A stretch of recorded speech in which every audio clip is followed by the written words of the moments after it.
Sei que todo mundo está aqui, obviamente, esperando que eu fale do jogo. Nós vamos falar do jogo, sim, mas existe algo mais importante do que apenas a partida de ontem, o 1 a 1, 1 a 1, 1 a 1 na Serrinha. E vocês sabem já do que eu vou falar. Eu quero falar da arbitragem brasileira e do que a gente tem passado, principalmente os times de médio porte, os times que não têm tanta influência no poder, principalmente na questão da arbitragem do Brasil. O poder diante da CBF não é do Rio, não é do São Paulo, não é do Grande Eixo, e essa situação do Goiás. Então, esse vídeo é para a gente dizer que uma coisa muito boa, algo que poderia trazer justiça para o futebol, solucionar problemas de dúvidas, porque o olhar do árbitro é um olhar humano e a gente teria a ajuda de uma máquina, de uma tecnologia para melhorar o desempenho da arbitragem, e isso não está acontecendo. O VAR se transformou em um instrumento para decidir quem vai ganhar um resultado, quem vai ganhar um lance, quem vai ganhar, porque fizeram do VAR um instrumento de arbitragem interpretativa. É disso que nós vamos falar. Também vou comentar um pouco do jogo, com o perdão de vocês por não ter acompanhado como deveria, e vocês vão entender, acho que até já sabem. Enfim, esse é o canal Verde 33, eu sou Alder Dias, seja sempre bem-vindo, bem-vindo. Quem já conhece o canal, já puder dar o like aí, para não esquecer depois, por favor, já aperta aí o joinha pra gente, clica aí também, se você não for inscrito ou inscrita nesse canal, já estamos aí com quase 900 inscritos, quem sabe até o final do ano consigamos aí chegar ao 1000º inscrito, né? Será uma honra ter mais de 1000 aqui, apesar de não ser a pretensão desse canal nada de monetizar ou algo parecido. A pretensão nossa é discutir o Goiás Esporte Clube por aqui, e enfim, você faz parte disso. Muito obrigado por estar aqui. O jogo de ontem eu vou fazer meu meia-culpa aqui, porque eu realmente fui ao estádio, mas não à Serrinha. Eu tinha que comparecer a uma das referências da minha adolescência e juventude, Guns N' Roses, Axl, Slash. Muito obrigado pelo show que vocês fizeram, muito obrigado mesmo por virem a Goiânia. A gente sabe como é difícil a logística aqui, porque Brasília é muito perto, então preferem fazer o show em Brasília, e a gente foi brindado com quem esteve lá, com um espetáculo assim, que só quem esteve que sente a energia do que é um show de rock and roll, na paz, sem briga, sem nada, tudo numa boa, 100%, energia revigorada. Enfim, muito obrigado. E, enfim, é isso. Quem gosta de rock sabe o que eu estou falando.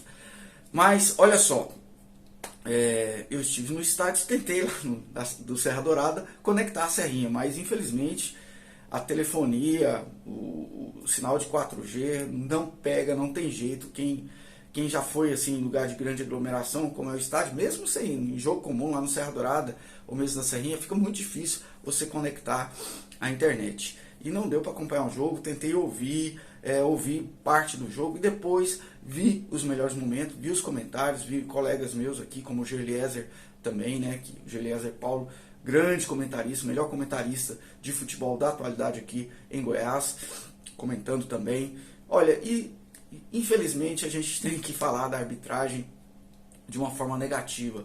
E mais que isso, já havíamos sido avisados, o Goiás já tinha cantado a bola. Olha, esse árbitro não vai dar certo. E não deu. Não deu por quê? Porque ele apitou, olha só, ele apitou a falta. Ele fez o certo. O problema do árbitro não é o que ele faz na hora, é como ele se comporta quando ele é chamado pela cabine do VAR. Então, olha bem, se a gente não tiver gente na cabine do VAR, primeiramente, que esteja bem preparado para um lance como aquele, e segundo, que esteja bem intencionado diante do lance daquele, talvez a primeira coisa antes da primeira, né? Quer dizer, seja bem intencionado e depois que esteja bem preparado. Essas duas coisas são fundamentais para quem está na cabine do VAR, porque ele tem, a pessoa que está lá, ela tem a discricionariedade, quer dizer, ela tem a opção de chamar ou não o árbitro para ver ali na telinha e tirar suas conclusões. Quando ela chama o árbitro, aparentemente o VAR lava as mãos e quem vai decidir é o árbitro da partida. Mas não é bem assim. Olha só, o árbitro que está vendo na cabine, ele já sabe o que é aquele lance, ele pode interpretar aquele lance. E aquele lance, para mim, do Tadeu, olha, vamos pensar pela lógica. Vamos pensar pela lógica, por favor. O Tadeu, sendo o goleiro de primeiro nível que ele é hoje no futebol brasileiro, ele furaria uma bola daquela tão facilmente assim, do nada, deixaria mão de alface? O Tadeu não é esse goleiro de mão de alface para deixar escapar uma bola daquela. O Tadeu pode às vezes falhar numa saída de gol, mas ele é um ótimo goleiro e aquilo não era uma falha de saída de gol. A bola estava no encontro dele, tá? Ele estava indo ao encontro da bola, estava com ela quase dominada quando sofre o esbarrão do jogador do Flamengo.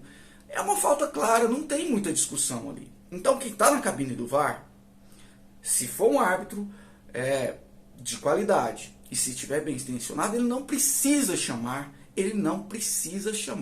o árbitro de campo. Ele simplesmente fala, olha, não foi nada, segue o jogo, né? Ou melhor, o contrário, né? Olha, foi falta, você apitou certo, foi falta sim, bola no chão, falta pro Goiás, tiro livre direto, né? Ou indireto. Nunca sei se é indireto ou não, mas acho que é indireto. Mas enfim. E o que aconteceu foi exatamente o contrário. Ele chamou. E quando ele chama, aí vem a parte do árbitro que o Goiás, muito acertadamente, o diretor do Goiás reclamou. Ele é um árbitro influenciável. A maioria dos árbitros, infelizmente, quando é chamado por VAR, ele já tem a tendência a rever seu lance, né? Ele já tem a tendência opa, minha opinião teve algum problema, eu não vi direito.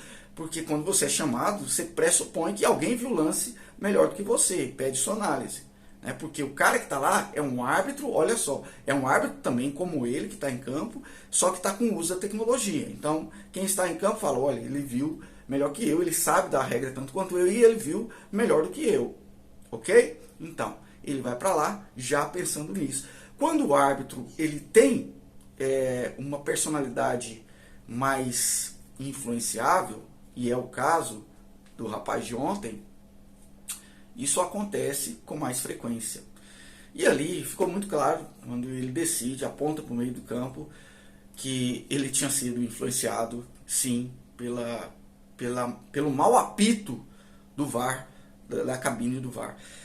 E eu queria fazer a pergunta para você aí, você que não torce para o Goiás, que torce para outro time médio, que quando joga contra um time grande, né, ou mesmo um time grande que joga contra um Flamengo, um Corinthians, que são os times de maior torcida, ou de maior mídia também, né, um em São Paulo e o outro no Rio, se vocês não sentem que o lance, se fosse ao contrário, a decisão final seria diferente. Eu já vi isso no Goiás, pensando assim, contra o Corinthians, contra o São Paulo, contra o Palmeiras e agora contra o Flamengo. Todos esses jogos tiveram lances que, para mim, chamando-se ali no VAR, ou o não chamado do VAR, às vezes também, como no pênalti que deveria ser dado para o Goiás e não foi dado no jogo contra o Corinthians, né? E vários outros. E outros, ao contrário, que acontece o lance... É claro que não houve um toque de mão dentro da área, enfim, alguma coisa assim, e acontece a opção ao contrário. Por quê? Porque existe no futebol, e o VAR no Brasil condicionou isso, a questão do poder invisível do time que está ali. O time que tem poder de torcida, poder de dinheiro, poder de influência dentro da federação, né? No caso aqui do Brasil, da CBF. E um lance ali que pode ter alguma polêmica, ele vira pró esse time. E o Goiás não tem essa influência. O Goiás é um time do Centro-Oeste. Estou querendo dizer que o Goiás é um coitadinho, porque não é. Mas existe uma cadeia alimentar no futebol, que infelizmente no futebol brasileiro acontece isso. Acontece no mundo em menor porcentagem, mas no Brasil acontece demais. Então, fica aqui meu registro, minha revolta também, né? Porque eu acho que quem viu o jogo, quem estava no estádio, ou quem viu pela televisão, ficou muito mais revoltado. Eu, pelo menos, Dessa vez eu vi depois, já quando eu vi lá ainda no show que tinha sido 1-1, o resultado, eu fiquei até feliz. Depois que eu fui ver o jogo, eu falei, não, gente, tiraram 2 pontos do Goiás. Infelizmente foi assim. Bom, tenho que ressaltar aqui que o Goiás continua invicto, uma série muito boa, merecia o resultado de vitória ontem, não só por conta desse lance, porque apesar do jeito do Goiás jogar retrancado ali diante, segundo os flamenguistas, diante do Flamengo, mas se posicionando como deveria se posicionar um time que tecnicamente é inferior ao outro, o Goiás foi muito bem. O Goiás teve os melhores momentos do primeiro tempo, teve bons momentos também no segundo tempo, teve 2 chances, uma delas saiu gol, 2 chances claras, e poderia ter feito gol no primeiro tempo naquela bola do Auremir, né? Ainda teve o lance do Dadá, que se não fosse impedimento ali, ele poderia ter tocado de letra. Logo, acho que o primeiro lance forte do Goiás no jogo, se ele desvia a bola de letra ali, se não fosse um impedimento, seria um golaço, né? Ali é questão de recurso, mas o Dadá tem servido muito ao Goiás, mas obviamente a gente não vai exigir isso dele, né? Como exigiria de talvez outro jogador. Mas enfim, e o Goiás conseguiu esse empate que ajuda, aí chegamos a 36 pontos, faltam 9 pontos para os mágicos 45, e o Goiás continua ali na briga, né? Na parte de cima da tabela, vai ter jogos, vai passar aí por jogos difíceis, jogos complicados, mas também tem mostrado aí contra os grandes adversários que tá jogando de igual para igual, e foi isso que aconteceu ontem, né? Méritos aí ao Jair Ventura novamente, méritos à torcida que lotou a Serrinha mais uma vez, fez sua parte, isso ajuda bastante, né? Apesar dos comentários aí do locutor mesmo, narrador, dizendo que a torcida do Flamengo tá dando show, pelo amor, né? Pelo amor, né? Não dá, né, Vilani? Enfim, e temos aí então agora a sequência de jogos. O Goiás pega o Fortaleza e vamos ver como é que vai ser aqui novamente na Serrinha. O Fortaleza vem aí de uma campanha boa também, como o Goiás, uma campanha de recuperação nesse segundo turno, e vamos seguir em frente, né? E eu quero saber de você, o que você achou do VAR.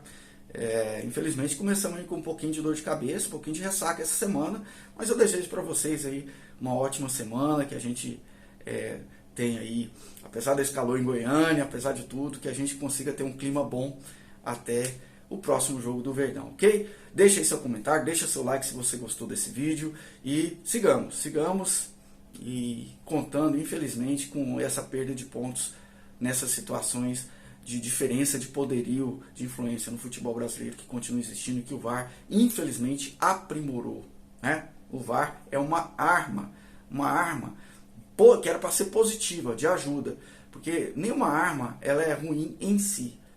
É ruim, às vezes, quem faz uso dessa arma. Isso é que tem que estar preparado para usar qualquer arma. E falta isso muito aqui no Brasil. Um abraço, boa semana, até a próxima.